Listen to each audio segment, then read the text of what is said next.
Hi, we're about to watch a video that was recently published. And by recently, I mean yesterday as of this live stream. We are about to watch a video recently published by the content creator Soul Bunny. Now, Soul Bunny is a creator that has been on my radar for a minute. To my understanding, she has not made very many videos, but she has been making videos for about a year.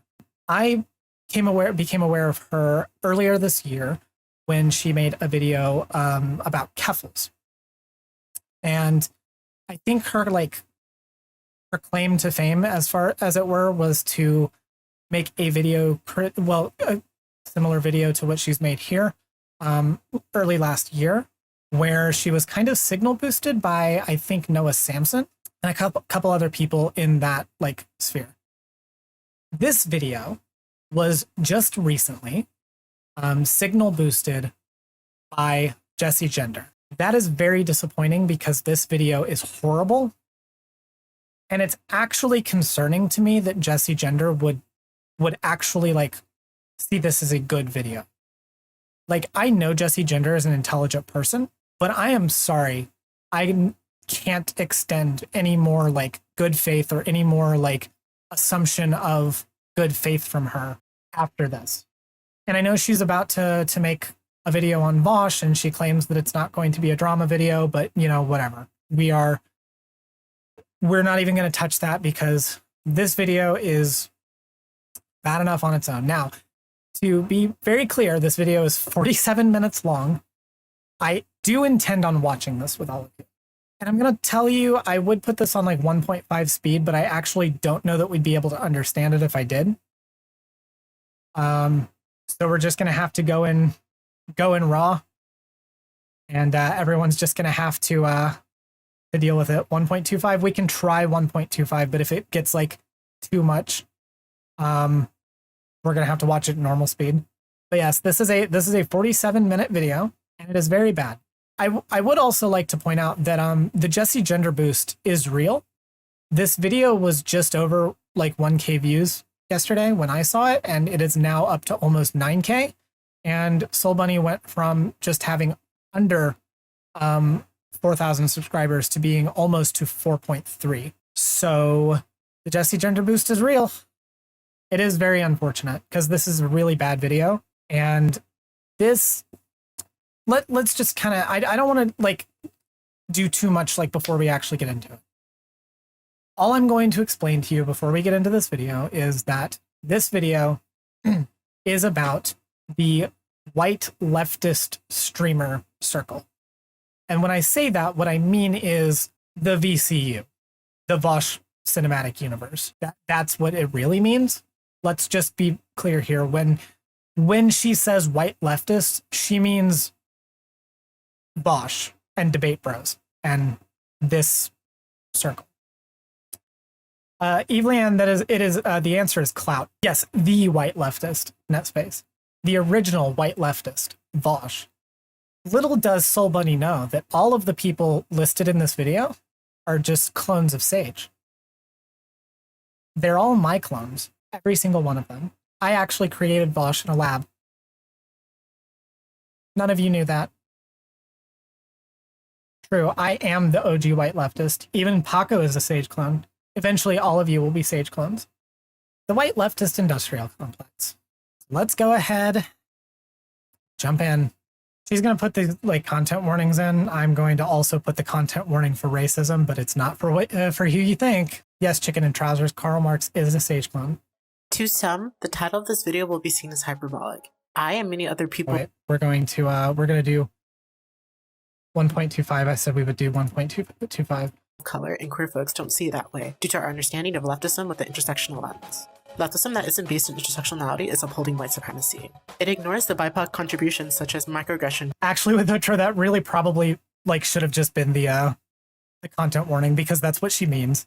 Coined by Chester Pierce in 1970 to intersectionality from Kimberly William Crenshaw in 1989. So much of American leftism is based on the collective fight against systematic racism that Black, Indigenous, Latine, and others have been on the front lines of. Knowing who Angela Davis is, but not reading or applying her calls to be anti-racist is grifting at best. Okay, so real quick, I just want to go over all of the people who were put on stream. on screen. Whereas the BIPOC contributions such as Let's microaggression make sure that by we got them Chester all. Pierce in 1970 to intersectionality from Kimberly William Crenshaw in 1989. So we have Heffels, So much of Xander American Hall, leftism is based on the collective fight Merrick against systematic DeVille. racism that Black, Is this Loner Bucks? Indigenous, Latine, and others have been on the Gosh. front lines of. Knowing Park the Angela 300, Davis, but not reading or applying Tina her and cause to be Poppy, anti-racist. Enter Avalon. These are the people that she is talking about in this video. Has she said that? No. But this is who she's talking about.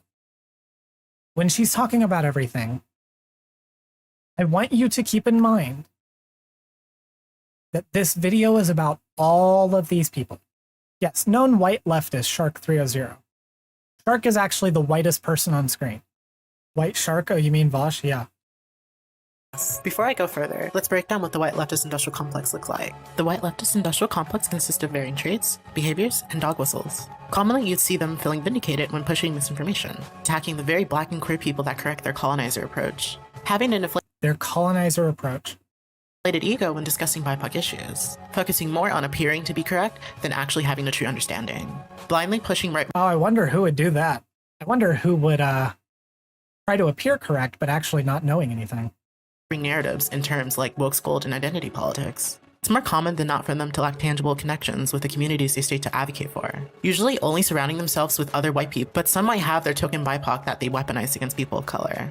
I wonder why, like, who she might be talking about when she says that. If I were to limit my description to a handful of words and phrases, I'd say arrogant, cognitive dissonance, insufficient contrition, argumentative, ruthless, and self-serving. This can make doing work with them very difficult with their consistent struggles with allyship, lacking proper etiquette in BIPOC-led spaces, wanting to be the loudest in the room. Surely in 2023, we should be able to expect so much. Okay, all of us want to be the loudest in the room. We're doing content on YouTube. I'm sorry. All of us are trying to be the loudest. Like, none of us are free from sin. We are all like self-absorbed pieces of shit. That is why you are doing YouTube. Sorry. More from our cis and white queer leftists. I and others are done entertaining those traumas and moving forward spending our time on genuine leftist causes like combating cops. Guys, I promise I'm done entertaining their stuff. That's why I'm talking about them and why I made a 40-minute video about them. Anti-trans bills, and the demonization of woke. I can keep this going all day, but let's get into this caucasity. Before I dive in, I want to let you know, this ruined caucasity for me more than like Facebook wine mom liberals. This actually ruined it for me. Like, I actually find it more endearing to hear from wine mom Facebook liberals than to hear it in this video. I just like, I need you to know that. to define some terms and give some context for the foolishness you'll hear. Woke school, genderqueer, and identity politics, shortened to ITPOL, are dog whistles that they enjoy weaponizing against marginalized people. Woke school being an offshoot. No, they're not. No, they're not. They can be. They can be used that way. Just like almost any other word. But no, they're not. Of woke used disingenuously by right-wingers. Like Erykah Badu said, it's just another way to say black or thug, let alone woke being AAVE. No. Queer is a word that has different meanings person to person, but the way I see it used is equivalent to a queer version of woke school. Lastly, ITPOL, or better known as identity politics, is the most mask-off racist term used by these flock. The civil rights movement is identity. Me being mask-off racist when I acknowledge that people will weaponize their identity when making arguments. Politics. Fighting for the right for gay marriage in 2015 is identity politics. The fight for Roe v. Wade is identity politics. Black trans people fighting to... No one disagrees with this. What are you talking about? Every single one of the streamers you showed on stream have acknowledged this. About the disgusting reality of our high murder rate is identity politics. We don't have to be class reductionists to expect change that lacks the intersection of race, gender, and sexual orientation. Oh, this is gonna be great. Yeah, I think what bothers me beyond safe words more than anything is that like she's unironically a good artist and unironically pretty. That is what bothers me the most. You just got here. Are we spreading misinfo? Yeah, I'm doing gay ops on tender queers. Yeah, to Marina, the only thing you're going to see in this is old drama, and yes. By encouraging my I'm encouraging my followers to make pick crew accounts and infiltrate genderqueer Twitter. Because once they catch wind of the plan that we're using pick crews to infiltrate genderqueer Twitter, they're going to all become incredibly suspicious of pick crews and they will eat each other alive. Does it matter which pick crew? No, just use a random one. But the more diverse, the better. Like, make it like a black butch lesbian with like, I don't know. Oh my God, die mad. I don't care. I literally do not care. That is my actual response to this part of the video, the implication here. I do not care. Die mad. I don't care. Now that we're caught up on terms, let's dive into this complex. Given our current events with all the anti-trans bills, and even Joe Biden failing trans people, I felt it was only right to first cover the white queer community. Yeah, Naomi Chance, the thing is that like in almost every single case of like these people like clipping people out of oh my God, I just said the thing. They're gonna call me racist for saying these people. Oh my God. Obviously that's not what I meant. These people, as in the people in this circle, clip chimping things. I'm already gonna be in the next Soul Bunny video because of this. Obviously, the thing is that like the clip chimping thing that a lot of the people in the circle do, 9 times out of 10, it's created by like a Nazi or something. Like 9 times out of 10, they're taking the clips from like neo-Nazis that are trying to spread stuff, or like Kiwi Farms or 4chan. Like, I swear to God, that is almost all the times that Vosh has been like clipped has been something like that. When I say the white queer community, I'm talking about a very specific group of white queer people. Typically, these are queer people who are in mostly white spaces. When I say this incredibly broad statement, I'm talking about a very specific group of people. And lack the interest of changing that. They may know of intersectionality, possibly sharing infographics about them. The problem lies with them not applying intersectionality to their leftism, assuming that being queer means they don't have to talk about their white privilege, taking an all lives matter approach.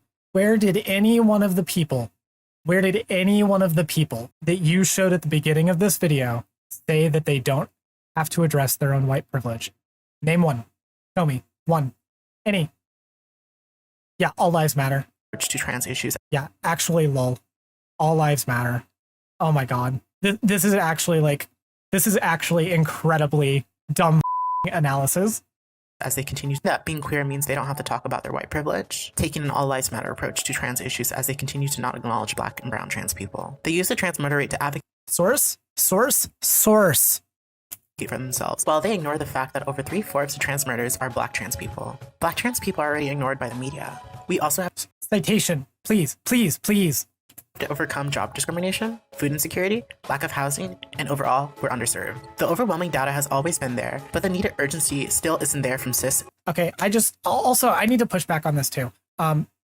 Almost all of the streamers that she showed on screen have acknowledged trans people of color being murdered at a higher rate. Literally, Vosh has like hundreds of hours of debates on this. Has hundreds of hours of explaining this.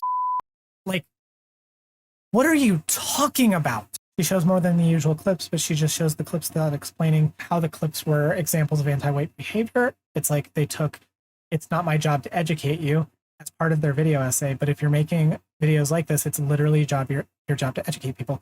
Yes, true beyond safe words.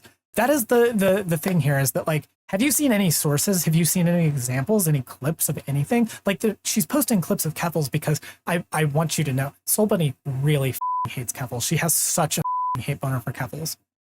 She's going to continue doing this. And it's not even relevant to the video. And queer white people. We also notice the trans people of color they do embrace usually have to be cis-passing. Another hurdle is the weaponization. What? Source? Can somebody please give me an example? Can somebody please give me one example of any of the people shown in this video only listening to cis-passing trans people of color? Yes, with Otro, that's exactly what she's doing. She is using passing as a way to downplay their oppression as trans people. Of respectability politics against black trans people, which is why it's still mostly black trans people forced to advocate for ourselves. The fact that as of right now, there's been 2 black trans women murdered within the last 2 weeks. Yet the white trans community, along with the media, can't even muster a fraction of support or sense of urgency they give to our white counterparts. Have you ever thought of how many black trans folks we wouldn't have to bury if we had a collective understanding of intersection? First of all, it is terrible that there were those murders. Also, not true. I've literally seen like those pictures being circulated around. What are we talking about? Oh, don't worry. Don't worry, transversion. Don't worry. We're going to get there. We're going to get there. She's going to explain. Beyond safe words, that is a very, very salient analysis. And pretty much exactly what I've come to. Yeah, literally confirmation bias. It can't be mainly white trans people being celebrated, embraced, financially supported, and having access to success. It shouldn't take 10 black trans activists to equal out to one white trans public figure. Y'all aren't doing enough to uplift and empower us as the numbers show. There's much more I can say, but I'll save that for a future video. Sorry, what? Everyone already has like this is not treading new ground, by the way. The issue that there aren't very many like non-white creators in this space has already been talked about ad nauseum. Like everyone's aware of it. You're literally doing the confirmation bias thing. Like there's really just not that many. So exactly like what are we supposed to do? And yes, fake posting the video essay. Having the context we need, let's jump into this queer caucasity. During Black History Month, 16-year-old Brianna Gay was fatally stabbed by 2 other minors.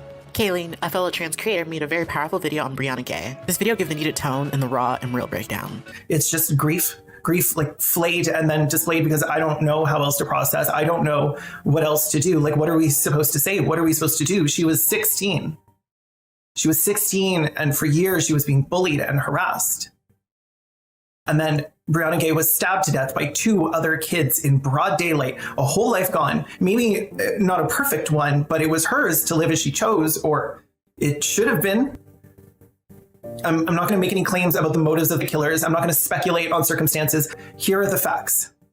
Every day, anti-trans narratives are being pushed by the media by disgusting anti-trans activists like J.K. Rowling, Graham Linehan, Kelly J. Keane, Matt Walsh, and organizations like LGBT Alliance or Libs of TikTok. Constant articles, videos, tweets, books, press conferences, news segments saying trans people are bad, trans people are dangerous, trans people are predators, they're sick, disgusting fetishists that exist only to harm women and children, an existential threat to humanity deserving of nothing but disdain and disgust, inhuman, expendable, worthless. Even in the coverage about Brianna being violently murdered, she's shown the maximum amount of disrespect and discrimination. The Times, shortly after their original article that referred to Brianna as a teenage girl, updated it to remove the references to her being a girl, changing teenage girl to transgender teenager, and adding in her dead name. Brianna's family released a statement. Brianna was a much-loved daughter, granddaughter, and baby sister. She was a larger-than-life character who would leave a lasting impression on all that met her. Brianna was beautiful, witty, and hilarious. Brianna was strong, fearless, and one of a kind. The loss of her young life has left a massive hole in our family, and we know that the teachers and her friends who were involved in her life will feel the same. I want to be clear. I don't have any like commentary on that video. That video was fine. Still not clear as why it's in this video because it has nothing to do with anything she's been saying other than to, I guess, get out of recapping the Brianna J thing herself. My only guess here is similar to what Beyond Safe Word said. I believe this is trying to manipulate viewers. The only reason she would include this is to include the sad story to make her words seem like more impactful later on. Say your name started trending due to mostly white queer people using it for Brianna Gay. This phrase / hashtag was created by and for black women who are victims of police violence like Sandra Bland and Breonna Taylor. We requested them. We've already gone over this. I'm not doing say her name discourse again. I'm sorry. I'm mad. To use other hashtags like her name is Brianna. Black people that spoke up were being harassed, dogpiled, and called psyops by the racist white trans community. Okay, all right. Here's where I want to start like a little bit of a side tangent. Okay, because I meant to talk about this last time with ContraPoints' video that did a segment about Vosh. Okay, and I wanted to talk about this because I think this is like an important thing to acknowledge. Okay. Notice what she says here. Due to mostly white queer people using it for Brianna Gay. This phrase / hashtag was created by and for black women who are victims of police violence like Sandra Bland and Breonna Taylor. We requested them to use other hashtags like her name is Brianna. Black people that spoke up were being harassed, dogpiled, and called psyops by the race. Okay, spoke up. Black people who spoke up were being harassed and dogpiled. Okay, This is the thing that I keep seeing from people who are making these types of videos, talking about being harassed and dogpiled. All right. First of all, shut the f up. Please, just stop. Can we, for just a minute, please acknowledge the way this platform works? Can we stop lying to ourselves and lying to everyone else about harassment and brigading? I cannot take this anymore. Okay? Everyone on this platform is responsible for harassment and brigading. Everyone. If you are a large enough figure, you are going to cause harassment and brigading to other creators if you are talking about them. That is how this works. There is no way to get around this. This is not a bug in the system. This is the system working as it is built. Okay?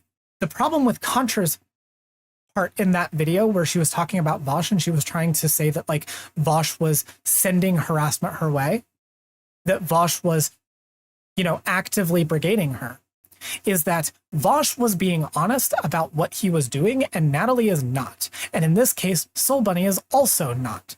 Does Soul Bunny think that members of her audience aren't going to go into the comment sections or into the chats or into the Twitter threads of any of these creators and harass them? Does she really believe that that is not going to happen? I want all of you to know something, okay? Because I actually hinted at this in my last stream. When I was streaming and I was doing my last segment on the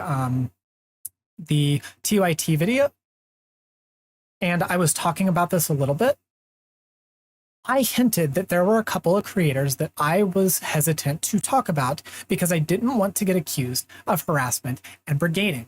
Soul Bunny was one of those creators. I have known about Soul Bunny for a minute. She has been on my radar for a moment, and I thought some of her videos were really stupid.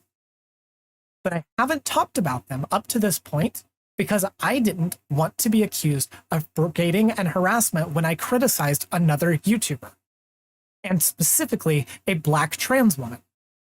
There are layers to how that operates. When I do these videos, there is a segment of some of you, because some of you are really stupid, that are going to go to Soul Bunny's channel and are going to comment things for me. There are some of you that are going to go to Soul Bunny's Twitter and are going to say negative things to her because of me. It's okay. Chats are just stupid. You don't have to get offended. This is just how it works. Some of you are going to do this, and there is nothing I can do about that. I am going to sit here and say, by the way, this is not just me like going on a tangent. This is actually me saying this. I am going to say, do not harass Soul Bunny. Do not go to her channel and make comments on her videos. Do not go into like her Twitter account and say to her. Don't talk to her. Don't harass her. Don't brigade her. I'm going to say all of that, and I'm saying all of that genuinely, but there is nothing that I can do to stop that from happening. I have done the most that I can do. I don't have the ability to control any of you outside of that, other than giving you the expectation that you will not do it. But ultimately, there is no way for me to prevent this. There's no way for me to prevent this at any level. And there's no way for Soul Bunny to prevent it either. There's no way for Vosh to prevent it, or Xander Hall, or Xena and Poppy, or Hunter Avalone, Shark, Merrick, Lonerbox, any of the creators shown in this video, Keffels. None of us can prevent it. This is the nature of the platform. And this idea that what I am doing is brigading or harassment, because that's what's going to be said. What I'm doing is brigading and harassment. What Vosh would be doing by responding to this would be brigading and harassment. What any of the creators that are going to look at this could say is going to be brigading and harassment. But what Soul Bunny is doing, well, that's just calling out bad behavior. I'm sorry. Get real. Start acknowledging things and stop lying to everyone and yourself that what you're doing isn't the exact same thing. All of us are doing this. All of this is public shaming. No one is free from sin. If you don't want to cause people to brigade or harass, don't be a content creator. If you want to avoid that entirely, it is a game you have to stop playing.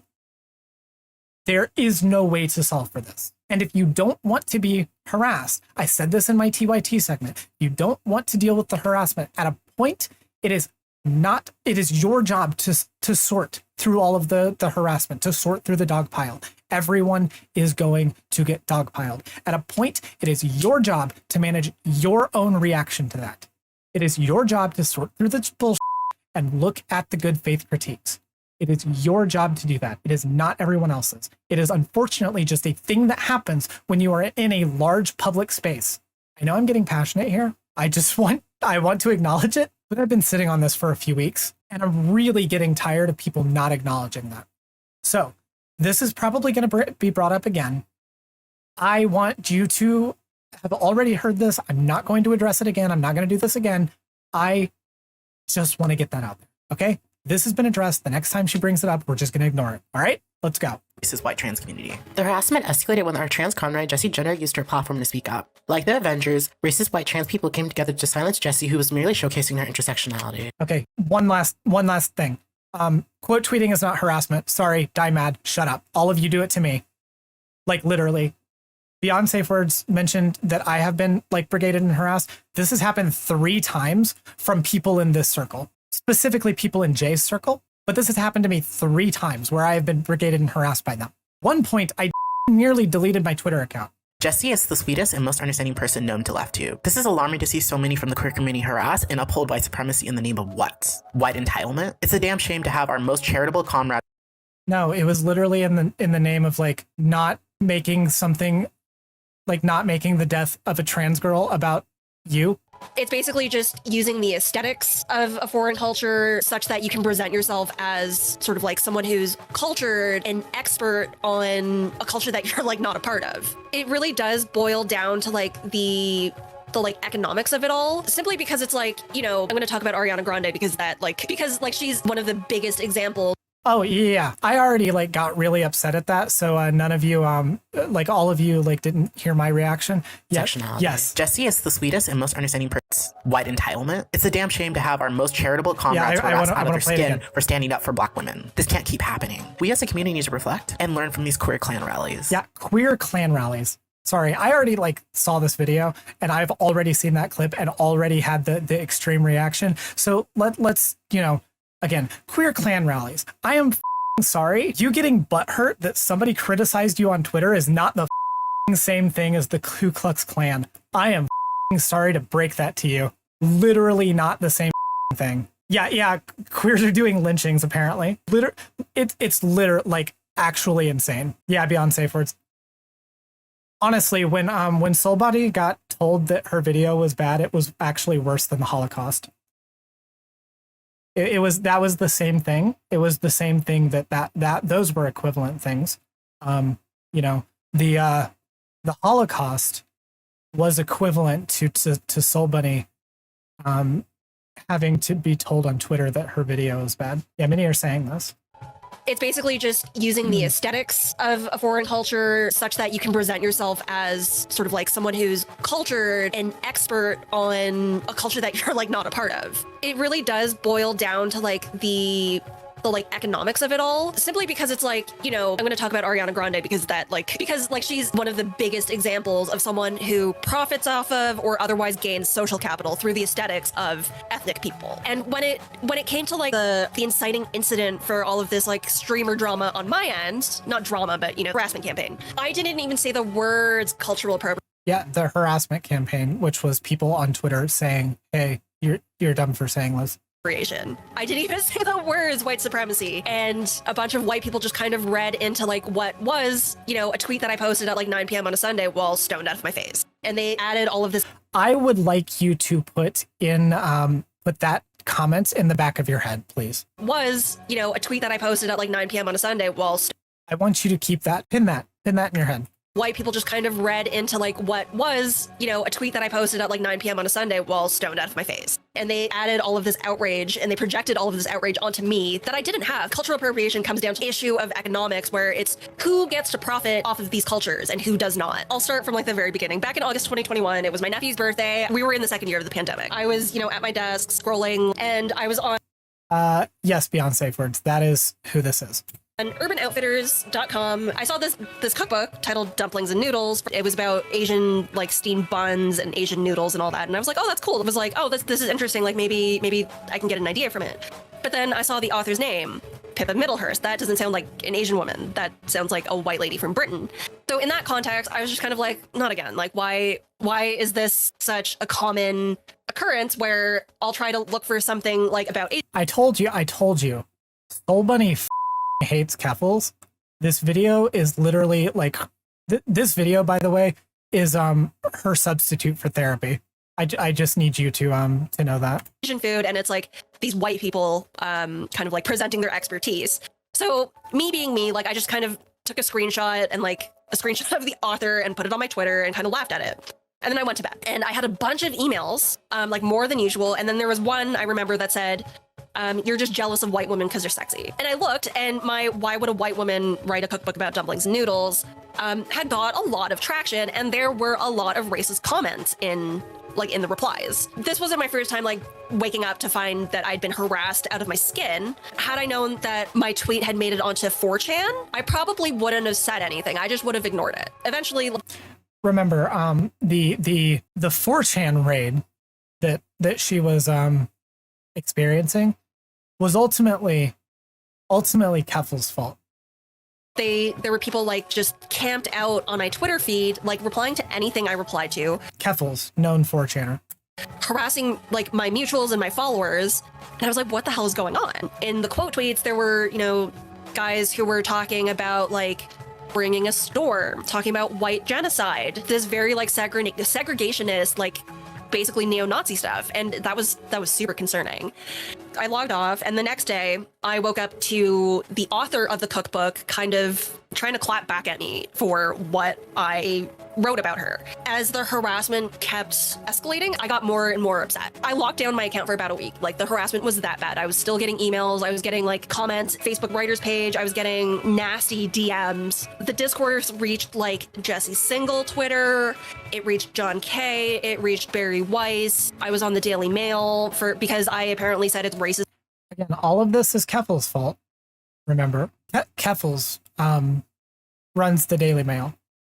To eat noodles, which I obviously didn't. Russia Today covered the whole thing. The Babylon Bee covered it. The who's who of the And I want to be clear here, by the way. I am not downplaying the harassment. I am taking her at her word that this is what she experienced because this is what the right does. I'm confused how it how this ties into everything else. How this is ultimately the fault of Bosch, Xander Hall, Keffel, Shark, Hunter Avalone, Xena and Poppy, Lonerbox. I'm confused as to how this is their fault, but I'm not discrediting that she experienced this. All right, transphobe Twitter. Obviously, it reached the white streamer corner of Twitter, where Vosh had started circulating this meme that said Pippa Middlehurst was actually an Asian adoptee, and that's why she was publishing this cookbook. These people had to make up lies to kind of paint this picture. Wait, so is it a meme or is it a lie? Yeah, after the harassment, it reached white streamer corner where people were joking about it. That I was just some racist Asian woman saying that white people couldn't do this, white people can't do that. There was a lot of projection on me. There was a lot of words being put in my mouth that I did not say and did not care to elaborate on. It's very telling that the same white leftist that has a history of going after people of color joined the right-wing 4chan dogpile. Source. Alexis, Zradla, Mostar, is Tiknik. Source. Can you please give me one example of any of those people? And I will give you hard mode. Hunter Avalone has to be in the last year and a half. One of those people going after Black content creators.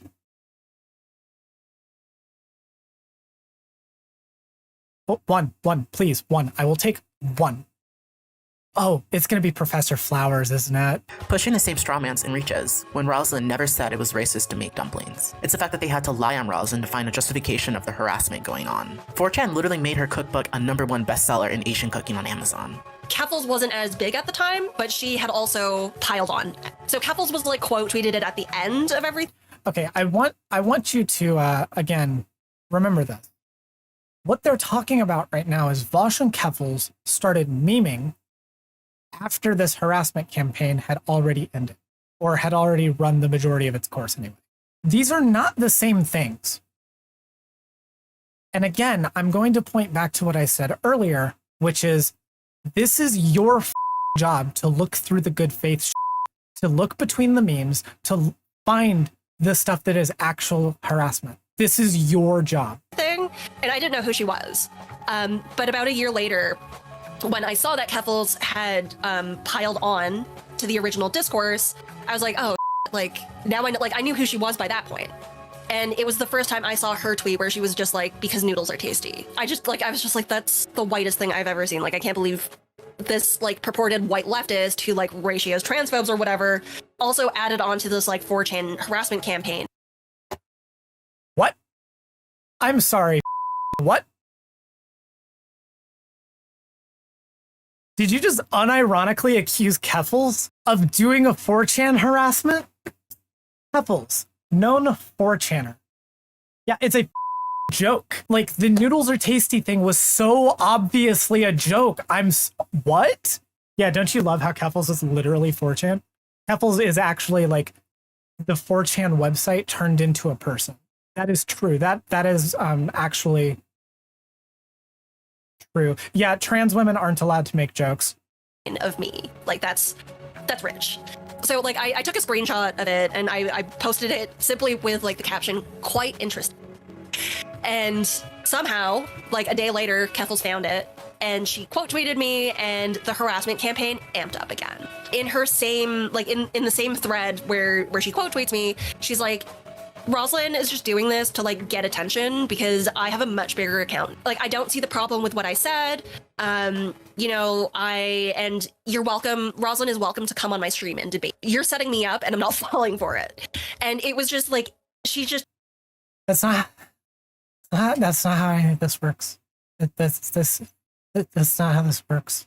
Like, or you quote tweeted her. Like I know she did the quote tweet, but like in your story, it didn't contribute to the harassment campaign until after you responded.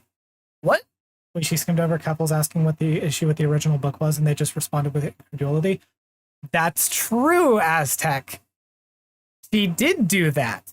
Yeah, this whole thing has been wild. It's so great, isn't it? Proved my point in that entire, like, not exchange, but like in her quote tweet of me, she like weaponizes her white woman tears because she thinks I was trying to cancel. Weaponizes her white woman tears. I'm sorry, what? Those are not the same things. Yeah, what tears? Literally, what tears? She literally just said, noodles are tasty, and then quote tweeted you in your response to her, where all you did was respond with incredulity and make a white joke. Yeah, buzzword. Yes, noodles do be tasty. Her, even though I was just making a joke with my followers, like I was with the original tweet. I was harassed, like I had COVID that week and I was just trying to get over COVID. But instead I had to deal with the mass harassment that she sent my way because she was. Okay. I'm gonna. Can I just say the thing that I'm gonna say? Please stop with the harassment bullshit. Please. Yes, also, Keffels gave you COVID. Keffels gave Rosalind COVID. Keffels gave Rosalind COVID because of how racist she is. Jesus Christ. Oh, yeah. Yeah, no, this is the video with Otro. Take a shot for every time the word harassment is brought up. Do you want us to be completely fucking blasted by the end of this? Yeah, I can't believe Claire's behind the lab leak. The one who needed, you know what? Fair enough. Engagement. She was the one who needed to basically start this drama that I wasn't even intending to start. Like, I'm showing my followers, like, look at this white. This is ridiculous. And rather than just like leaving me alone, she relitigated that harassment campaign. We've been dealing with. No. You literally just said that you jumped back on a thing that was being brought up a year later. What? No, you don't get to accuse Keffels of relitigating the harassment campaign when Keffels was the one being harassed and you jumped in on it a year later. That's not how this works. What are we talking about? These issues a decade, if not been a writer since like about 20. This wasn't Also, yeah, beyond safe words. True. Look at this white is starting drama. None of these people seem to understand that like what they are doing is drama baiting. It's the same thing. What are we talking about? the first time I've seen a white woman position herself as this expert on dumplings and noodles and trying to get all of this social capital and trying to build a platform on her so-called appreciation. Okay, I don't know why this is going to be a controversial thing to say, but like white people can be experts on noodles and dumplings. I'm sorry. Every culture has noodles and dumplings. White people can be an expert on them. It is possible for a white person to have the expertise and knowledge to be able to write a cookbook on noodles and dumplings, including noodles and dumplings come from other cultures, because that is just how learning how to make food works. I'm sorry. I'm just going to say that. If you don't like it, die salty. I don't care. Quote unquote Asian culture. It's not about can white people do this, white people can't do that, or else they're racist. It's, oh, we don't want to listen to the critiques of any marginalized person or any racialized person. Okay. We have listened to your critiques. The problem is that your critiques are really stupid.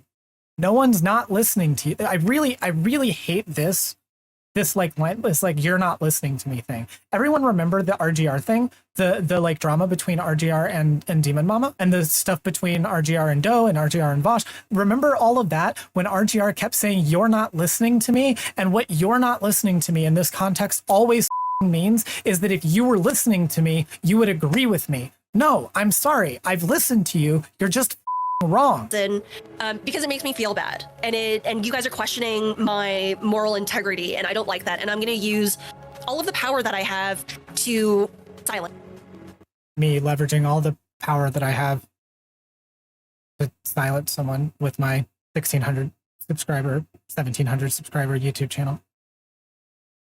Keffels also ran a blockchain on anyone that liked, retweeted, and commented on the harassment. This was the first wave when Black Yes, because Keffels was actively being harassed at the time. What are we talking about? trans Twitter got blocked en masse, making her space more insular and white. Once again, another moment showing white queers upholding white supremacy. Oh my god. Oh my god. Oh, I can't. And refusing to apply an intersectional lens. Roslyn was spot on when she said it's easier for white people to identify with a white woman making an Asian cookbook than people of color.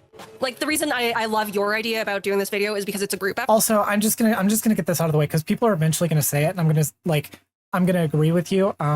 This video is edited really poorly. God, Soul Buddy, please get an editor. I'm sorry, like the weird random cuts, the like. I get it. Editing like doesn't always go perfectly. Please get an editor. Please. I will actually give Soul Bunny $100 to get an editor. Did she hire an editor? Fire your editor and get a new one. Jesus Christ. I don't know if she hired an editor. I know that like this apparently went through several re-edits. This is a hell of a final draft. All right, I'm not okay. If she like, I'm not going to definitively say she did like hire an editor. Either she edited herself or she has an editor. Either way, someone needs to do something. I just need to get that out of the way because like people are going to make the comment and I'm going to have to like address it anyway. Yes, this video is edited very badly.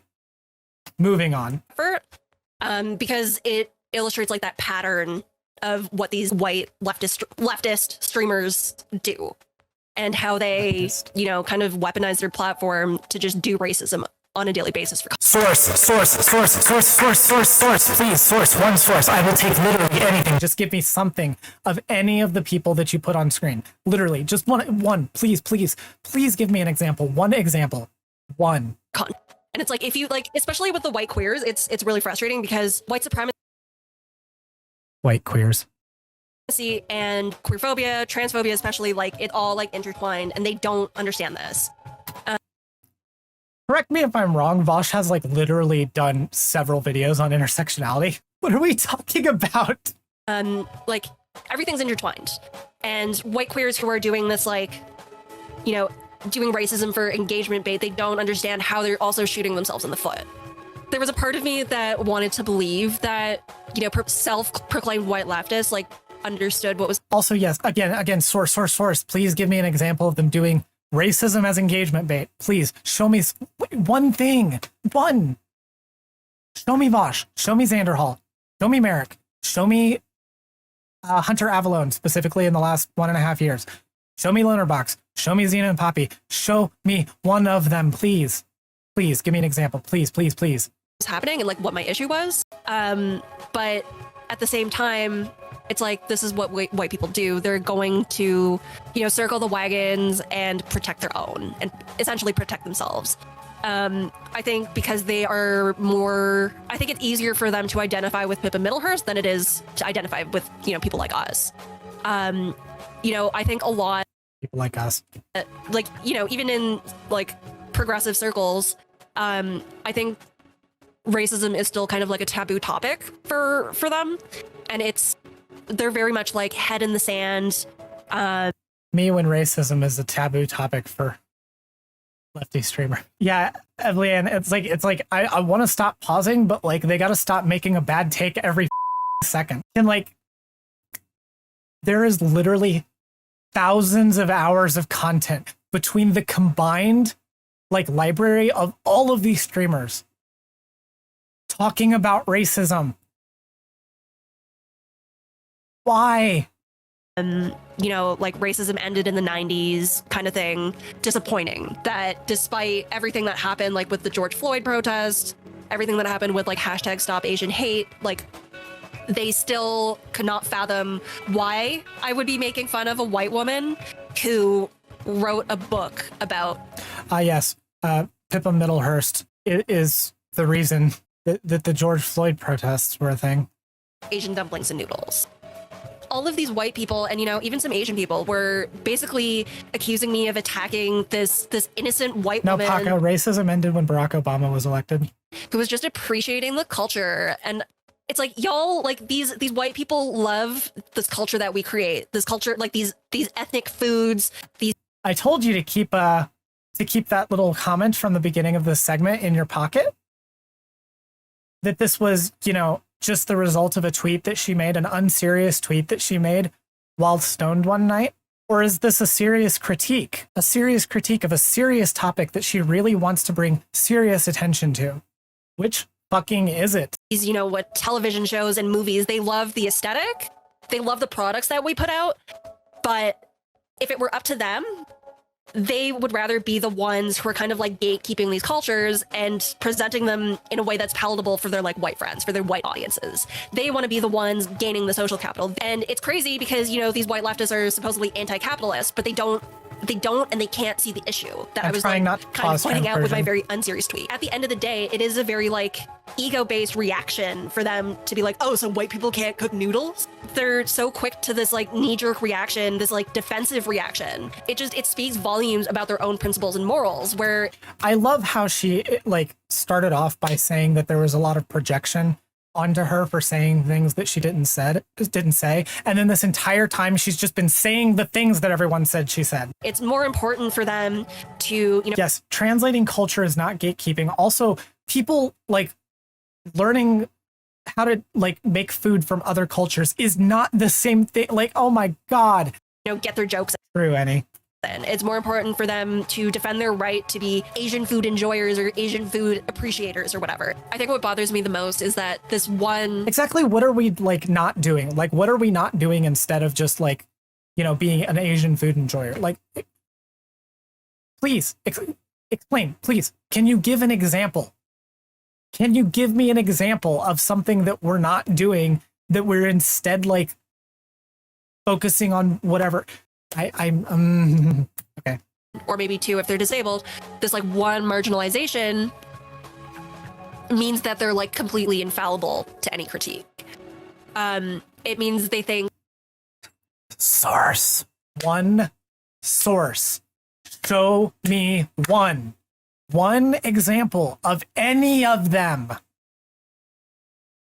thinking that their queer marginalization gets them out of being racist. Please.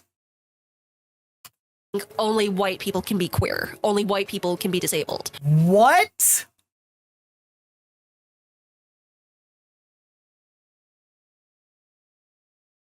Yes. Of course, known thing that Vosh, Kethel, Xander Hall, Xena and Poppy, Hunter Avalon, Lonerbox, Shark 300, and Merrick DeVille have all said that only white people can be queer or disabled. Please, can you show me the one random Twitter account that said this to you so we can get this over with?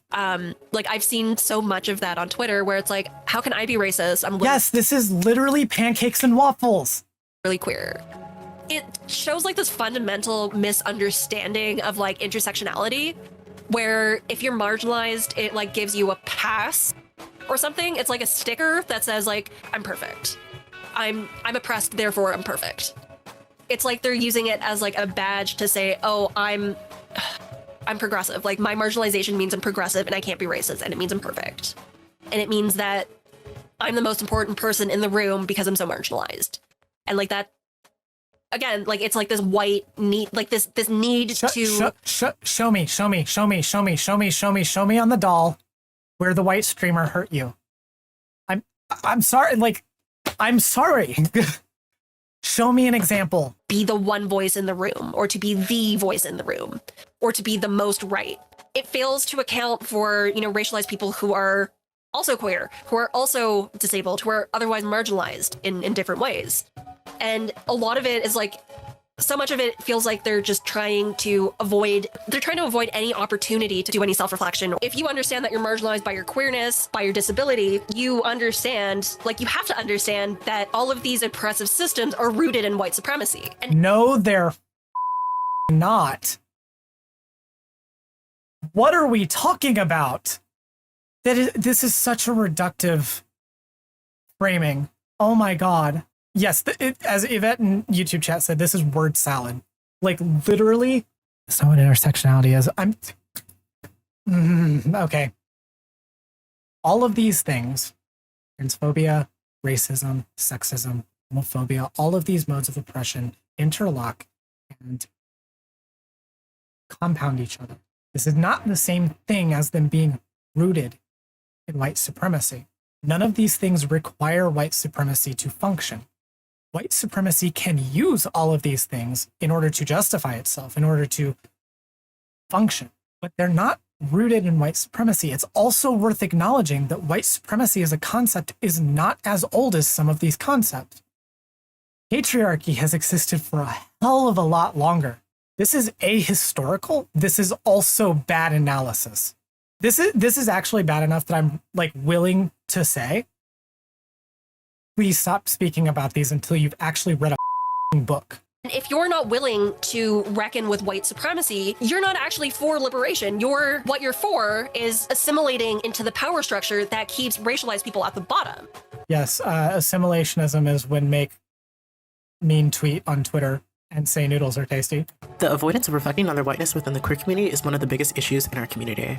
It's shown a lot of times when they can't hide behind their queerness to trans people of color. That's when you'll start hearing identity politics, woke scold, and oppression Olympics. That's when they run blockchains on intersectional posts to maintain their narrative and pedestal they place themselves on. You can say a lot of white queers have a bad case of main character syndrome. While we're still here discussing the white queer community, I felt it was proper to end it off discussing this clip. We all have a bad case of main character syndrome. That's literally why we're doing YouTube.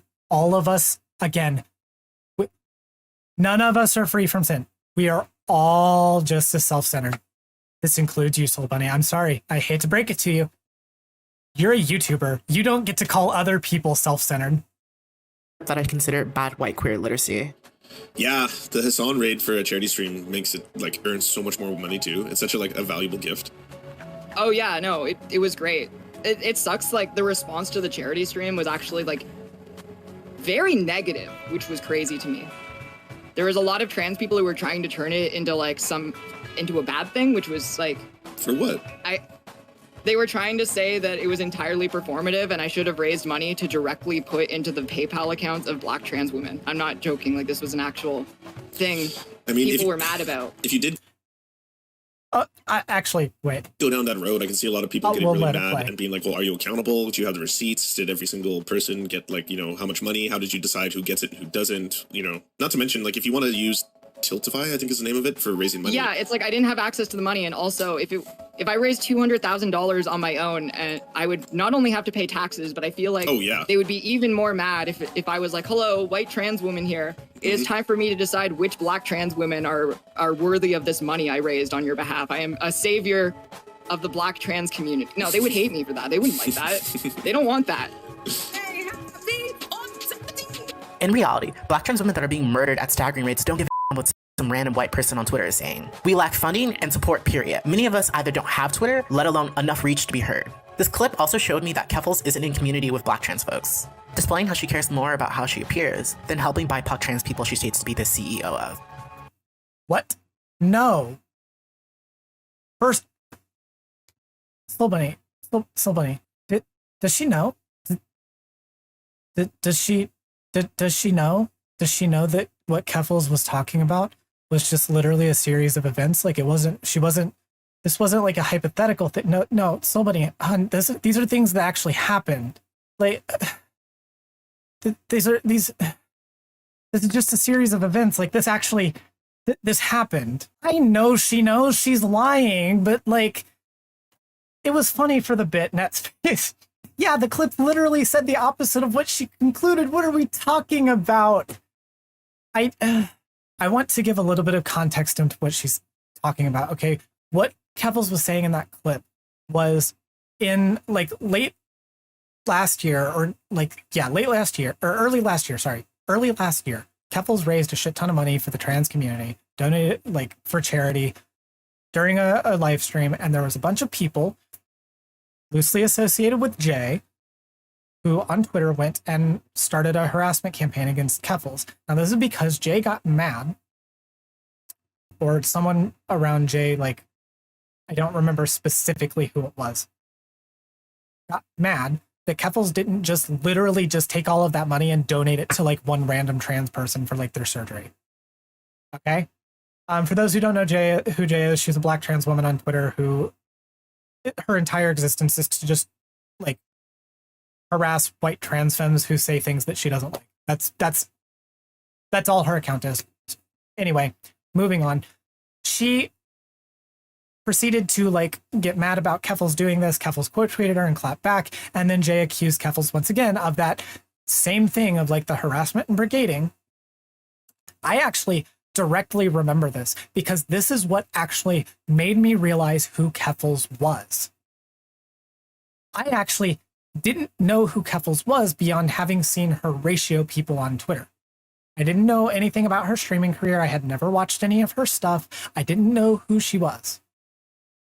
And then I saw this drama going on in a fucking Facebook group. Didn't know what it was. I looked into it. It was stupid, and I told people that. And for that, I got banned from the Facebook group. I vent posted about this on Twitter, and because Keffals saw it, he retweeted it, and that caused all of the people in this like harassment campaign against her, where she was like clapping back at Jay, to harass me for an entire day. So I need all of you to understand. Soul Bunny, she's just recapping events. The clip literally says the opposite of what you're saying it says. Also, by the way, Keffals did like reach out to me after that and apologize for putting me in the crossfire by retweeting me, which I know she doesn't remember, but it, like, at least she was very nice about it. White leftists are not our allies. They are not our accomplices. They are not for liberation. They are for their own profit and for building their own social capital and positioning themselves as the experts, as the white leftists are not our allies. They're only out for themselves. Yeah, intersectionality is when you claim white people aren't your allies. And yes, please stop generalizing all white leftists. My God, please. And also, can you please, again, give me an example? Give me an example of this happening. Yeah, that's exactly what it is. It's projection. Projection. There, this whole thing has just made me realize that like white people are not serious. The only thing white people are not serious. Way to generalize an entire race of people. Yeah, there are no serious white people ever. No white person has ever been serious ever in the history of white people. The thing they're serious about is this like individualist need to be visible, basically. Yeah, it's almost like there's something inherent to white people that makes them this way. To be the funniest in the room, to be the most, progressive in the room. It just kind of means almost like there's some sort of like genetic reason that might make white people like this, that might make them somewhat like different to the rest of us normal people who aren't like this. Me realize that this is just like a facade to them. This is just a game. They have no like actual stakes in the game. Like it's basically like, I'm sorry, we were just talking about a lot of white trans people. I don't want to again step over and talk over black people, but like, do I not have a stake in some of these games being a trans person? Like, I'm sorry, does my marginalization not count? What? This is literally oppression Olympics. This is literally like they're treating oppression like it's an RPG map where like you have certain points in each of your oppression stats, and once you get enough in certain ones, you get a boost to all of them. Like, what are we talking about? And I know I've been attributing a lot of this to Soul Bunny. Rosalind is just as bad, but the problem here is that Soul Bunny is basically signing on all of these words. They might as well come from her mouth. Being in this video. This is her video. She controls this narrative. This is like the idea of like liberation is not something that they're really thinking of. They're basically just treating this like as a sport or something like that. Once they're yes, white leftists are treating this like a sport. Vosh with his like hundreds of hours of content covering Black Lives Matter and like racial issues and also trans issues, and also every single one of the streamers on this list have libraries of content talking about this. What are we talking about? Yeah, source Twitter clips. Feelings are hurt, like in... Yeah, not to mention the charity streams. Bosch literally did 3 charity streams. Couples did a giant charity stream. Hassan does charity. Like, all of these people are doing all of these things. What are we talking about? I'm not saying that every single one of them are doing, like, everything, but they're not doing nothing. Yeah, and progressive victory is a thing. Yes, Evelyn. That's exactly what's going on, because this whole video, by the way, is just lunch table politics. That's all this is. This is just high school click shit.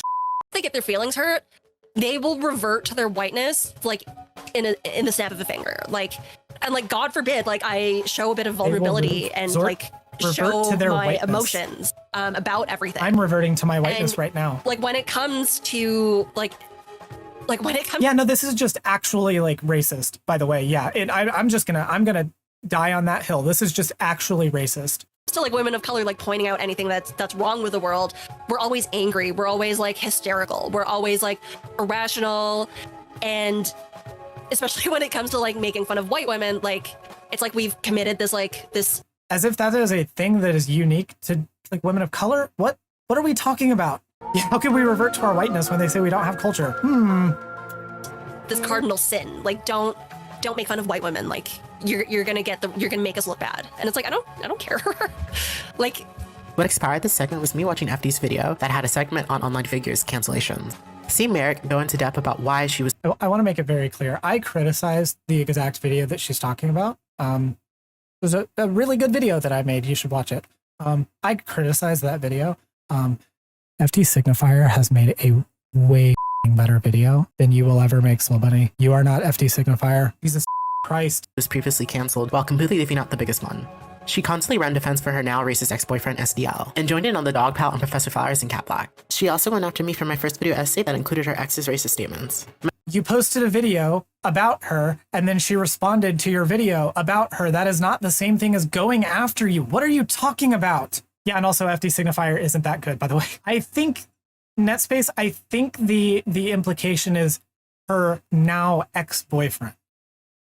Her ex-boyfriend being racist. Yeah, she just like misspoke, I think, with the I mean, it could be now racist. Like, she could mean that, and if she does, that's actually really funny. And yeah, and Soul Bunny did take Merrick's clip out of context, by the way. Like, everyone on TikTok did. My video also breaks down her week 13-15 arguments, and she ignores that arrests aren't convictions. She played out the white tears and expected me to delete my first video. Wait, hold on. Whoa.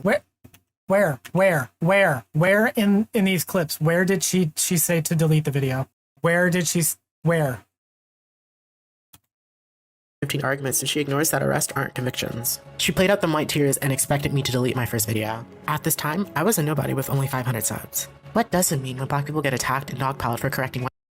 Can you read this? Yeah, I'll read the screenshots. We'll go through it. Yeah. Merrick go into depth about why she was previously canceled while completely leaving out the biggest one. Merrick says, it was done while attacking racists. Irony is often used by fascists, but 99.9% of SDL's content is explicitly, sincerely anti-racist. You have to use the body of work and context clues to investigate people's real beliefs, and it's really easy in this case. There's no way to put an anti-racist spin on this, says Square Symbols. And I can't read the entire screenshot because like I can't like they haven't widened it, so I can't read the whole thing. So I don't want to just read like 5 words. But Merrick responds and says, "This is one of the easiest ones. Yikes!" He was directly responding to a video about RNK selection that talked about physical features made by a fascist he had recently argued against race realism on.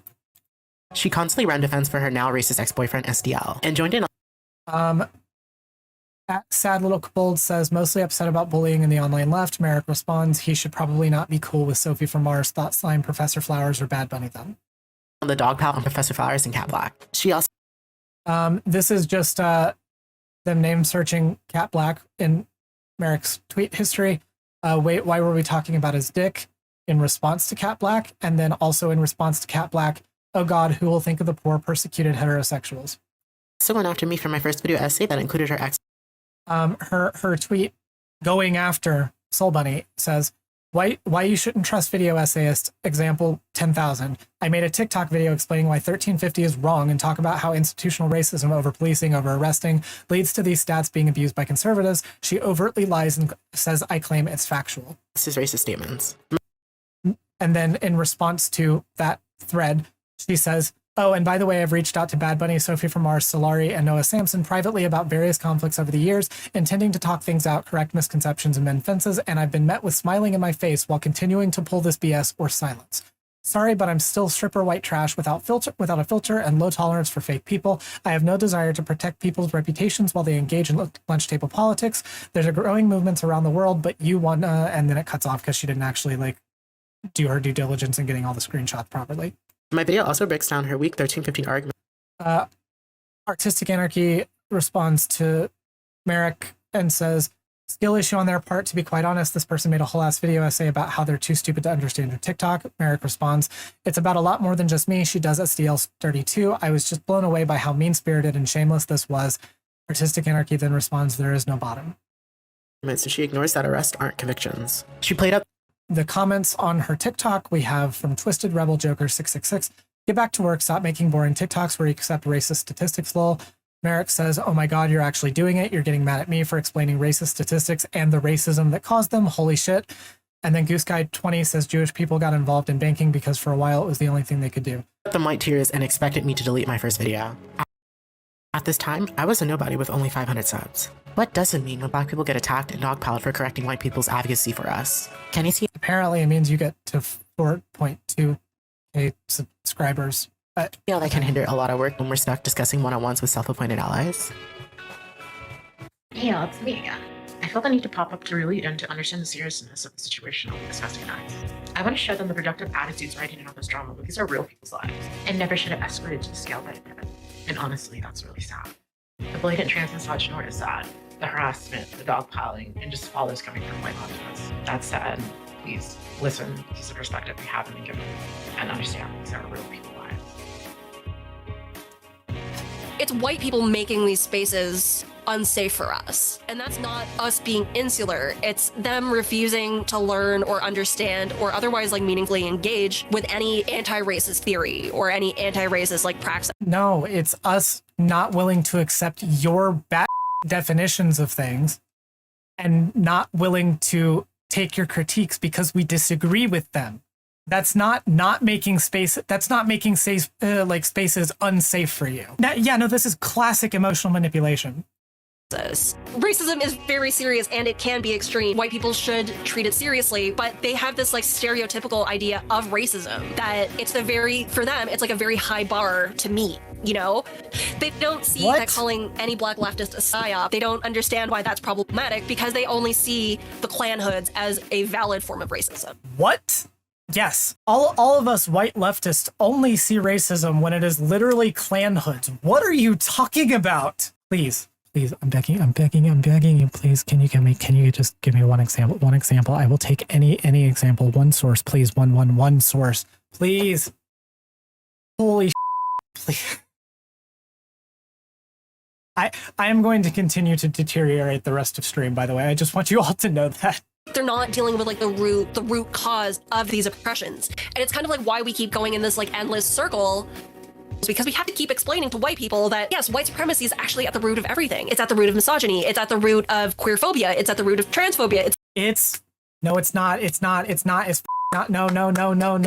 This is not intersectionality. Please stop. Please. Log on to Wikipedia. Please log on to Wikipedia. Just like search intersectionality. Please just read the Wikipedia. Like just do something. Just please just. Yeah, this is literally white people ruined everything. Oh my God. Okay. It's at the root of ableism. Sometimes it feels like white people are just like being dense on purpose. It's like their God-given right to be dense and to keep us trapped in this cycle of explaining to white people that white supremacy is at the root of everything. Like the white arrogance makes them come into these conversations where they're like, I'm the most right person, and if you tell me otherwise, I'm just gonna harass you. Remember all of that supposed projection that like everyone was putting on her, that she like hated white people and was saying that white people can't like talk about certain things. Remember all of that apparent projection. Yeah, Paco, there was no ableism before white supremacy. There was no patriarchy before white supremacy. There was like no one was ever homophobic before white supremacy. Yeah, leftism is when you hate white people. I'm one of the good ones because I'm a self-hating like because you're racist. And like it's so that arrogance means that they're not coming from a place of like wanting to learn and wanting to help and wanting to join the collective struggle. It's about wanting to feel like the most right person in the room. It's about their own personal grievances. But white people, they're coming into this brand new, but they're acting like they are the experts and they're the most right. And I'm gonna start taking a shot every time she says white people when what she's like going to say that she means is these white streamers. And this whole debate culture, it exacerbates that problem 100% because they have this like following to have this fan base of people who hang on to your every word. They're not coming to this with an open mind. They're coming to this with okay, I'm here now, let's fix it. Wait, so do white people not want to do anything or do they want to fix everything? Which is it? Are we like literally useless pieces of shit that just want to be racist to people, or are we trying to be white saviors? Which narrative? Pick one, please. Pick a lane, stay in it. Please, for the love of God, pick one argument and just stick to it. Cat Black, a black trans content creator, is one of the pioneers of trans YouTube. I've been following Cat Black since I was in high school. In 2016 to 2018, she was targeted in a harassment campaign by the alt-right pipeline. Numerous bad faith videos were made that didn't engage at all with what Cat Black was saying in her videos. Last year's Women's History Month, she was intensely harassed by white leftists. Cat made the mistake of asking her community a very simple question. Without naming names, she asked her community that's largely trans if ironic misogyny is helpful to trans liberation. This led to Ian, aka... No. I hate that we have to go through this again. I hate that we have to keep retreading this every single time. Vosh, who made the ironic misogyny joke against J.K. Yeah, she was vague posting. She was literally vague posting. Rowling to jump into Kat's DMs. In that exchange, Vosh... Yeah, Annie, we literally have to like recorrect the order of events like all the time. Jesus Christ. This is what the myth of Sisyphus was referring to. Was this video. Not only was a massive but he also displayed an explosive amount of arrogance that only a cis white man would confidently display. Everything escalated fast when Foster in his glory misrepresented his conversation with Kat, starting a wave of harassment that would only get worse with each day. No. Cat Black literally leaked the DMs. What are we talking about?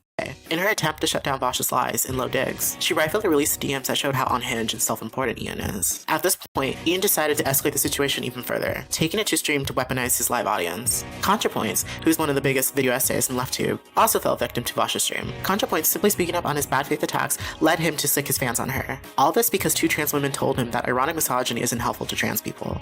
I promised I wasn't going to go over the harassment thing again, so I'm going to stick to that promise to all of you. Many of the debate bros from Twitch and the racist queer community joined in on the dogpiling of Cat Black. Hunter Avalon being one of them who came with the biggest reach against Cat Black. The biggest reach against Cat Black. The tweet is literally like one line. What are we talking about? This is where Idpol gets you absolutely brain dead. To Cat Black's tweet that says, yes, if my only 2 choices in a conversation about Black experiences were Candace Owens and some white dude who read a few books, I think Candace, a Black woman, would have more to say. Yes, this was the biggest stretch when Hunter Avalon said, this is where Idpol gets you. In his quest to gain clout. Hunter's first thought was to dig up out of context. If I was an American fascist for years, I'd probably not be as confident giving my take on this, TBH, is what the Cavernacle said in response to Hunter Avalon. Tweet of Cat. It's very rich coming from him since he's supposedly a reformed white supremacist. Soul Bunny. What are you talking about? Let alone the fact that he made a very viral right-wing racist transphobic video on Cat that got hundreds of thousands of views. So to see him not only join in on the dog pile, but to do so with the dog whistle as Idpol is very ironic. While we're on white leftists, Look, I don't like Hunter Avalon. I think he's kind of a he has some really bad takes on gender. What is the point? Please, what is the point? Can you tell me? Can you write it in 5 words? You're already painting. Can you just write like right there, right where the hair is, like just in 5 words. Tell me what the point is. to get Dreamleaf her Queer Clan Rally Award. Her outstanding continual racist attacks and yes, known racist Dreamleaf. What? misinformation on Cat Black takes a lot of commitment to constantly have cat in your mouth. Now let's hear Says the person who has made, count them, 2 videos on Keffels and now 2 videos on Vosh. Oh my god. All right. We are all glass houses. Let's chill the stones, okay? hear Ian retell what happened from his perspective. Well, I don't like the arguments a lot of people are using, you know? I'm okay with being criticized for the ironic misogyny, but a lot of people, I think, again, are doing that ceding ground to J.K. Rowling thing. So one of the people doing that was Cat Black on Twitter. I DM'd Cat Black saying that I disagreed with her and asked if she would be interested in hearing my explanation for my behavior. She, made comments about my unprompted, which, again, is very weird. Cat Black sexually harassed me. I'm really sorry. Just out of nowhere, talking about a person's because you sexted them before and you're having a public falling out with them, to stand by the side of that person when everything that I've done here, every element of this particular drama has been escalated and instigated by other people. That's not an exaggeration. Wow, it must be really, really difficult to always, every single time you try to make a point to post a clip that disproves the point that you're trying to make. I don't know how you are able to do this every single time, Soul Bunny. It's actually amazing that you have this talent.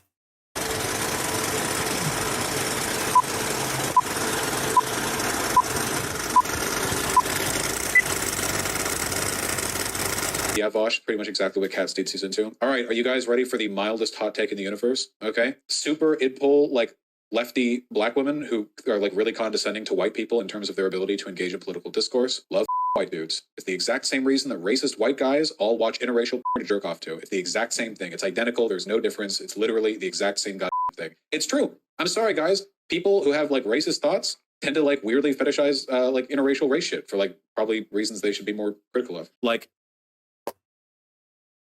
Whether or not you agree with anything that he said, I just want to point out, this was completely disconnected from the other Cat Black thing that was going on. This was not part of that. This was a completely separate comment that he was talking about, and this has been taken out of context and added all of the other baggage to it.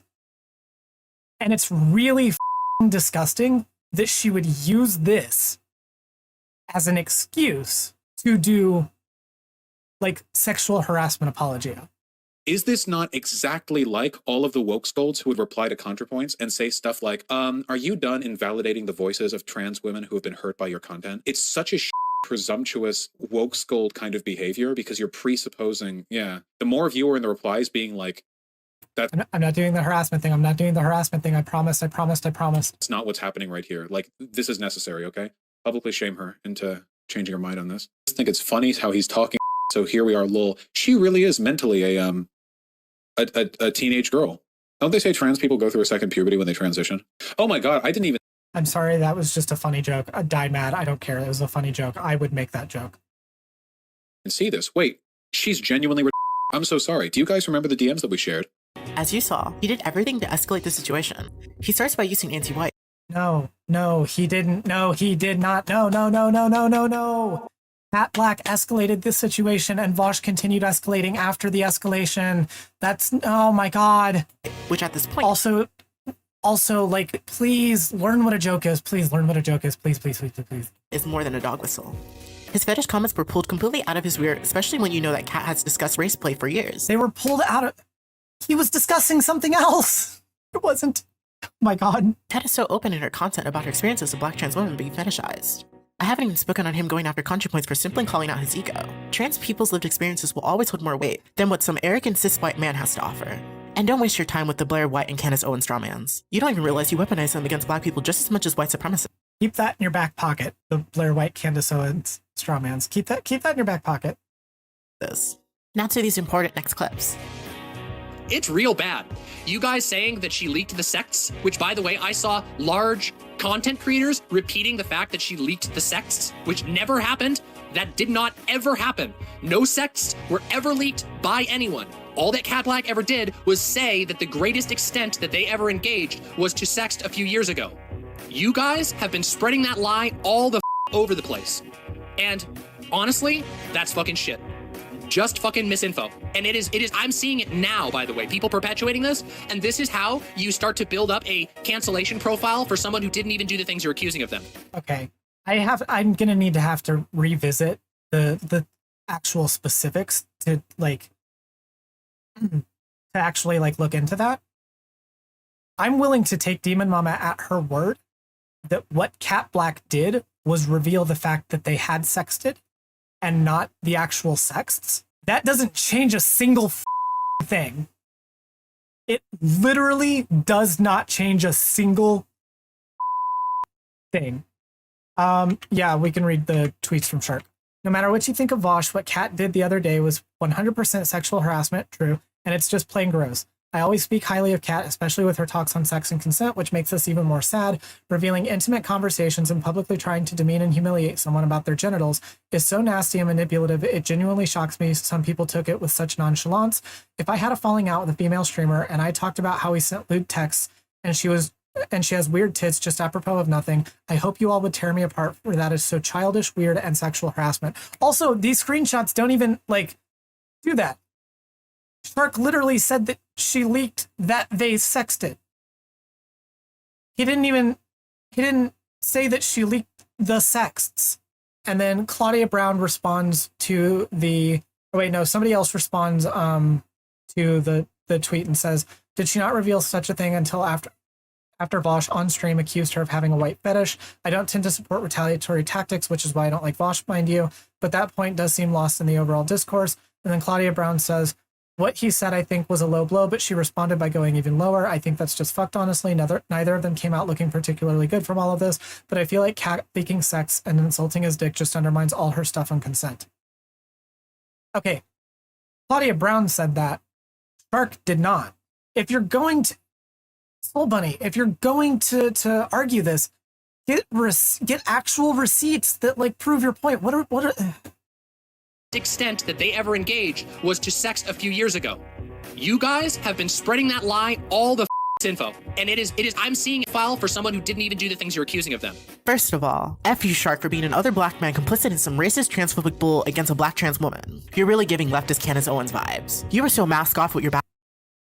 What was that about, Strawman? Can we run that back? And I just want to hear it again. I'm not sure I heard everything perfectly correctly. I just want You to. didn't even do the things you're accusing of them. First of all, F you, Shark, for being another black man complicit in some racist transphobic bull against a black trans woman. You're really giving leftist Candace Owens vibes. Source. Show me the racist and transphobic thing that he did. Please, source once. One tweet, one video, one comment, something. Give me, like, a time where he scratched his keys into someone's car and did it against, like, a trans woman. Please, something. Give me something. You were so mask off with your bad faith attacks on Cat Black. Shark was the first content creator to push this misinformation that debate bros till this day still latch onto you.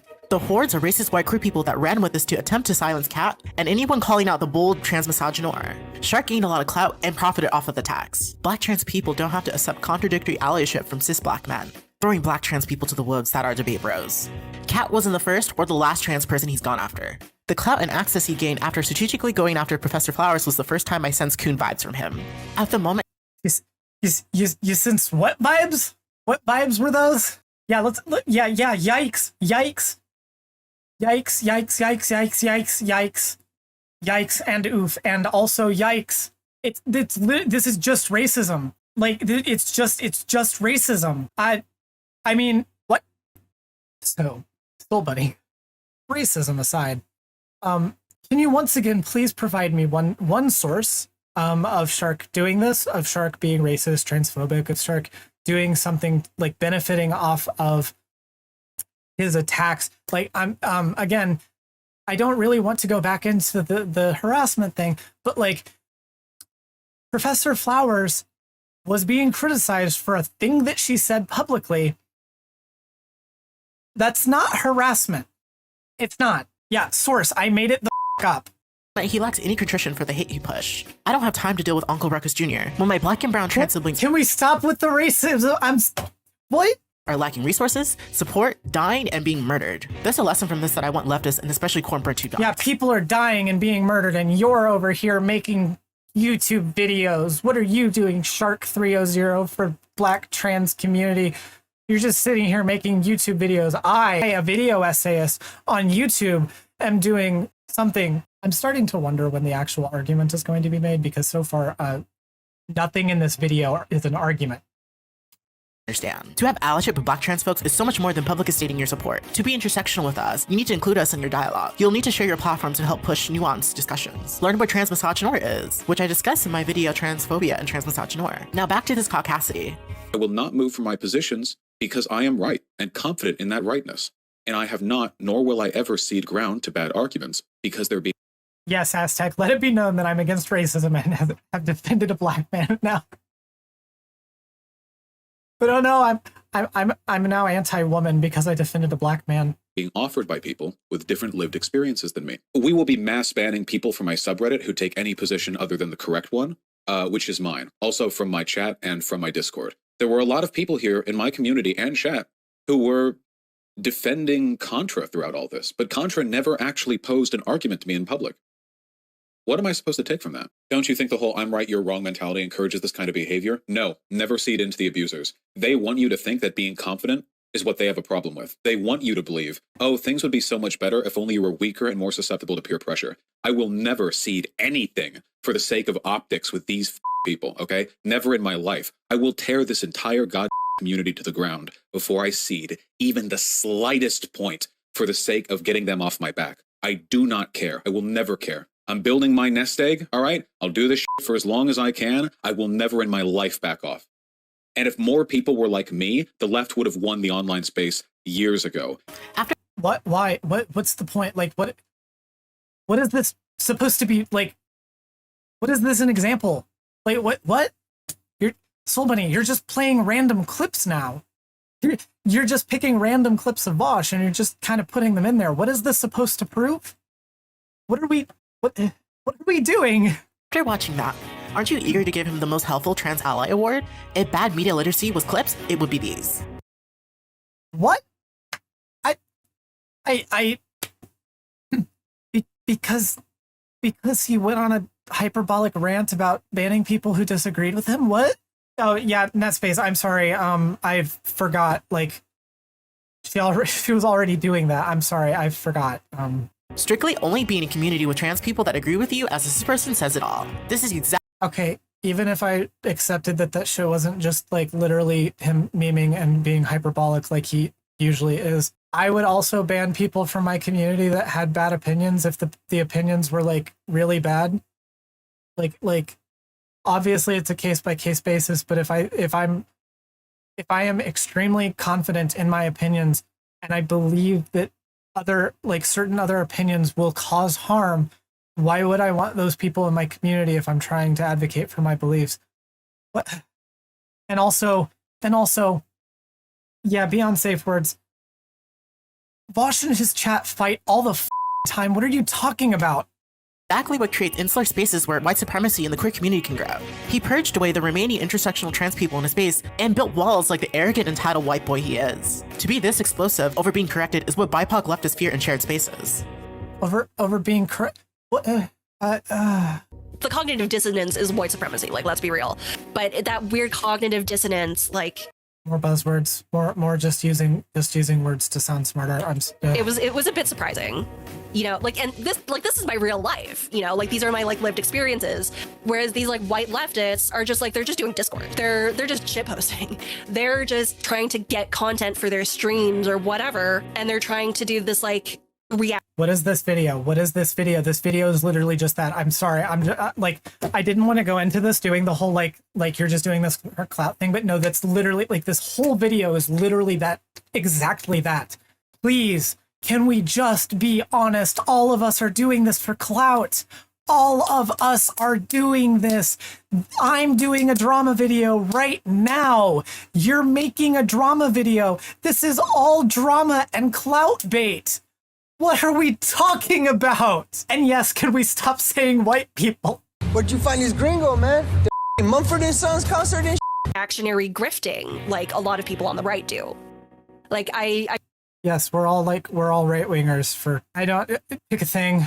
very like the fact that so many white leftists also had the same reaction as so many right-wing douchebags kind of speaks volumes. I can hear the YT in her voice. Every time she says it, I can hear that it's YT. You know, like even white people who are like marginalized by class or by disability or by sexuality, they still had the same reactions as like Jesse Single. And what does that say? Source, please. One source, one, please, one, can you show me, please, show me one example of Xena and Poppy having the same reaction as Jesse Single to any of this? Please show me one example of Xander Hall. Please, just one clip, one tweet, one.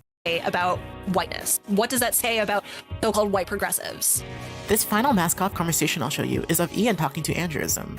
It is rich in examples of being out of touch and struggling with allyship 101s. The problem is the language that I used was inclusionary and the language that she used was exclusionary, which is the reason why I was critical. My message exclusionary in what way? So she literally says, do not talk to me about police, white people, until you've done X. I can't imagine. She said, please don't speak to me about police in the context of what the guy said. She was speaking directly to somebody. I love how reading subtext is a thing that all of these people are capable of doing up until the moment that you call them out for saying something like this. But she had co-tweeted somebody. So the please don't speak about police is specific to that tweet. But the first sentence, why white leftists more eager to unify with racialized communities than organize your own people first. Second sentence, unity with black people is meaningless as long as the masses of white people are indoctrinated into white supremacy and liberalism. Now in the original stream, you're taking issue with the phrase your own people. Do you still have issue with that phrase? Yeah. Why are we racializing this? Essentializing. Lack of organizing patterns. It's not essentializing. So why did black people? Also, where's the incorrect thing? Please show me where the incorrect thing is. People overwhelmingly vote for Biden instead of Bernie. Maybe you guys need to do more radicalization within your own community first. How much is X or Y doing? Like, why aren't white people doing enough? Why not?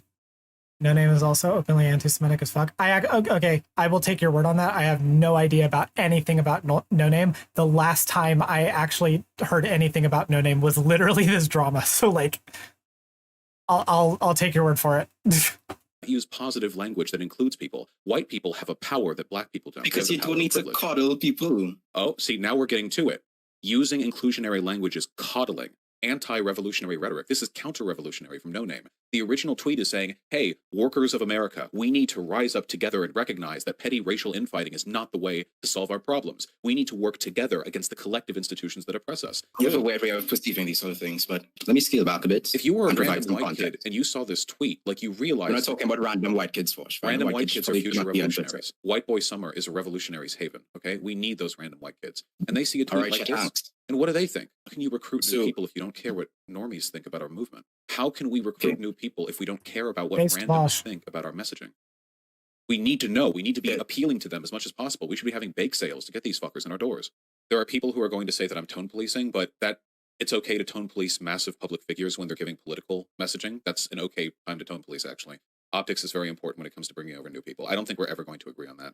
And even if they never fully unlearn it and they're still like a little bit racist, what would you rather have? A slightly racist white kid who wants a proletarian revolution, or a slightly racist white kid with a Back the Blue sticker on the back of his fucking Ford Focus, you know? I know that I would rather have them on the left. And maybe they're irritating and other black people on the online left don't want to be around them. That's cool. They don't have to. It's not a social club. They can stay in some other portion of the left where people are more tolerant of that type of behavior, you know?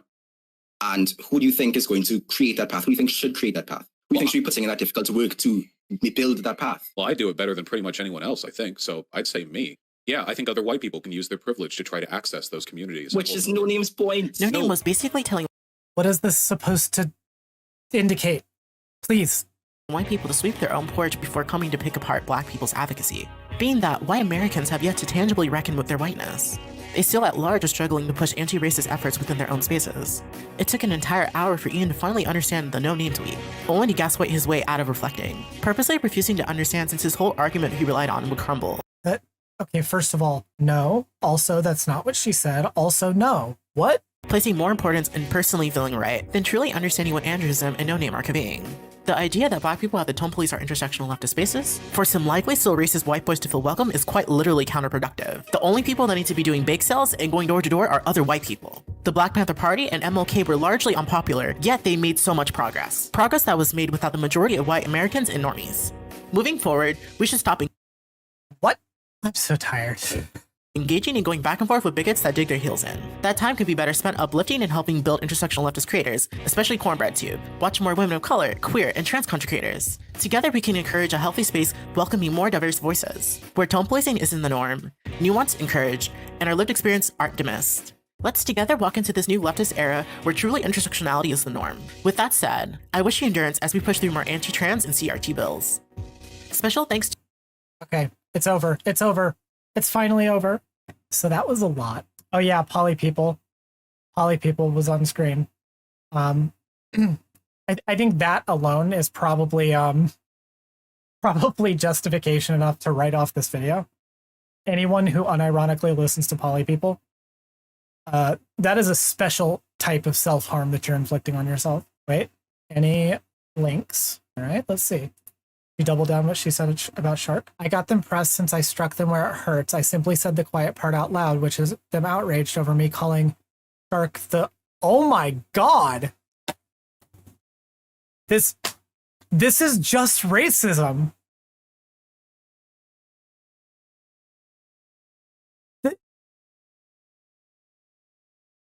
This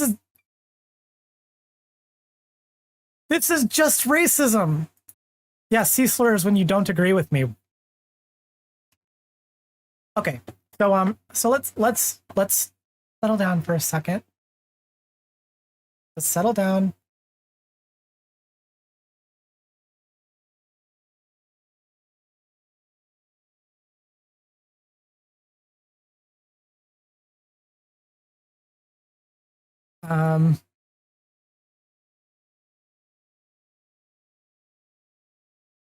Of course. All right.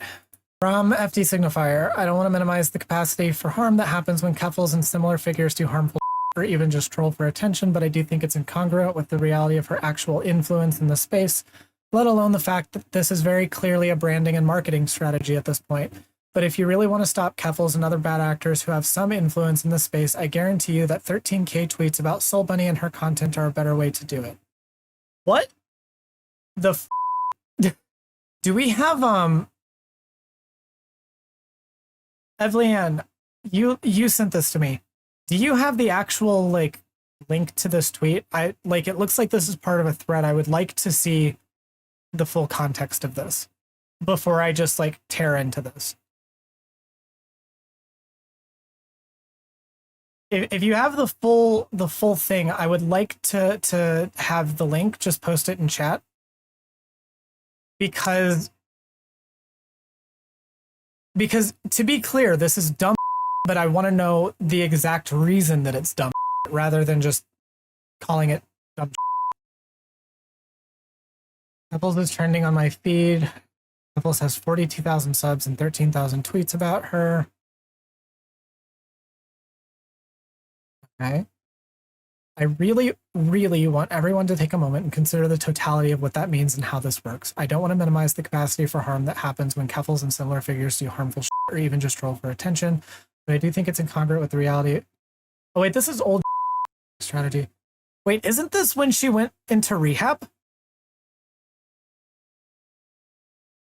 Is this not when she went into rehab? Is he like, she had been there 2 weeks? This is FD Signifier accusing Keffals of going to rehab for like clout and branding. Holy shit, how did I miss that? I was streaming at that point. Oh, that's real bad. It's not relevant to this, but it's real bad. Like, holy hell. Yeah, I mean, I guess, yeah, it's worse in context. Like, Jesus Christ. God. All right. Let's chill. Let's calm down. Let's get to the actual meat of where this is going, because we have been streaming a long time. We've been on this for a long time. Let's talk about this, okay? Not going to go for very long. Just want to get the conclusion here. Yes, must decompress. Everyone decompress. Everyone calm down. We've been through a lot together. It's fine. We're all bonding here. This is good, okay? So that was a lot for us to have to unpack. The overall conclusion that I'm going to come to this video is bad and Soul Bunny should feel bad. This was a bad video. This is literally the worst video essay I think I have ever watched. Not even talking about how poorly edited it is or how poorly structured it is. It doesn't even feel like she had an outline writing this. It feels like she just took a collection of word vomit thoughts that she put in her diary and then just put it into a video essay. But taking all of that out, this video is dishonest. It is spiteful, and it contributes nothing to any kind of discourse. All this does is serve to attack other streamers for no other reason than just to gain prominence. And I'm not saying that I don't do the same thing, that this isn't that. I'm actually being honest with what I'm doing. Yes, of course I'm covering this because this gained traction, because I know that when this video comes out here in a couple of days, that I'm going to gain subscribers from this. Of course, that's part of it. But this video is actually harmful. It gives misinformation about intersectionality. It gives misinformation about activism. It gives misinformation about other content creators. People are going to watch this not knowing any of the context of any of these clips that she has dishonestly clipped out of context, and they're going to walk away just accepting what she says at face value, even though she says nothing. The entire video, she just kind of vaguely gestures at racism, vaguely gestures at transphobia, and just accuses every single one of the creators that she flashed on screen at the beginning of the video of doing racism and transphobia with their platforms, while providing absolutely zero evidence, while providing absolutely zero clips or context, or giving one source. This is by far the worst video essay I have watched in a long time. Not only that, that's bad enough, but then she is unironically racist to Shark. She defends Cat Black's sexual harassment of Vosh. And the whole video is her and Rosalind just being racist against white people. I'm just gonna say it. This is just racism. It's not reverse racism. It's just racism. Reverse racism isn't the thing. It's just racism. Yeah, DJ Mule's video was more coherent than this, and DJ Mule's video was bad. I've been holding off on talking about Soul Bunny for a minute, and the reason for that is I did not want to come off like I was trying to attack a black trans woman because I knew going in that I would be called racist, that I would be called transphobic, that I would be called X number of things. And you know what? That's going to happen anyway. I guarantee you. They're going to see this video. They're going to call me racist. They're going to call me transphobic. And I don't care. Bull Bunny was 100 times more racist than I will ever be. Just in this one video. And I'm not saying that I'm perfect, but I'm sorry. That this is the worst video essay that I've seen in a while. It is unironically racist. It is actually spreading misinformation about several content creators, about intersectionality. This is bad. And yes, Extrums, I am going to reiterate, chat, do not engage. Do not go to Soul Bunny's Twitter. Do not go to her comment section. Do not go into any of her video premiere chats. Do not engage. She is not worth your time. And for that matter, don't engage even if she was worth your time. At the end of the day, I'm going to tie this back to the harassment thing. This is all I can do. This is all I can do. I can just trust that you guys are going to listen to me. Soul Bunny needs to be honest about her intentions. She needs to stop spreading misinformation. She needs to get a goddamn editor. This video sucked. Sucked, and she should feel bad about it. I really don't have that much more to say. And I actually feel like I have negative brain cells after watching this. Like, legitimately. Anyway, that is all I got. I will see you all next time. Hi, thanks so much for watching. If you like this video, please consider leaving a like, comment, and subscribing to the channel. And if you want to support the channel further, consider leaving a donation at streamlabs.com/sagealexis/tip, becoming a channel member by clicking the join button, or going to patreon.com/sagealexis and becoming a patron.